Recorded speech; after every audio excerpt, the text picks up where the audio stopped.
दारू पिऊन छळ करणाऱ्या नवऱ्याच्या बायकोनं सुपारी देऊन हत्या केल्याची घटना पुण्यात घडली आहे। मुळशी येथे 4 तारखेला एका माणसाचा मृतदेह आढळला होता। जंगली श्वापदांच्या हल्ल्यात त्याचा मृत्यू झाला असावा असा अंदाज होता।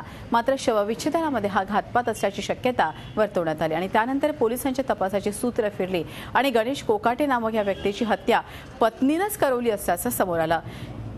या पत्नीचं नाव कविता असं तिचं नाव आहे। या प्रकरणी कविताची मैत्रीण कुंदा आणि तिचा भाऊ सुभाष खेंगरे यांना अटक करण्यात आली आहे। तर कविता आणि ज्यानं खून केला तो युवराज फरार आहे।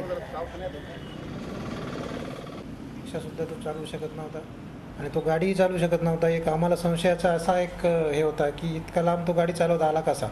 त्याबाबत त्याच्या भावाने सर्वप्रथम शंका व्यक्त केली होती की आमचा भाऊ धड 2-3 किलोमीटरच्या जास्त गाडी चालू शकत नाही, तो इतका लांब कसा आला, हा एक मुद्दा होता। त्यातूनच पोलिसांना एक शंका वाटू लागली आणि त्या अनुषंगाने जेव्हा तपास केला तेव्हा मग त्याचे बायको आणि त्याच्या मुली यांच्या भोवती आम्ही अभ्यास करायला किंवा काम करायला सुरुवात केलं। त्यातून त्याच्या बायकोचे त्या दिवशीचे जे वर्तन होतं त्या वर्तनावरून आम्हाला काही शंका आली आणि त्या शंकेतून मग पुढे आणखी काम केल्यावर हा खुनाचा गुन्हा असल्याचं निष्पन्न झालं। झी 24 तास रहा एक पाऊल पुढे।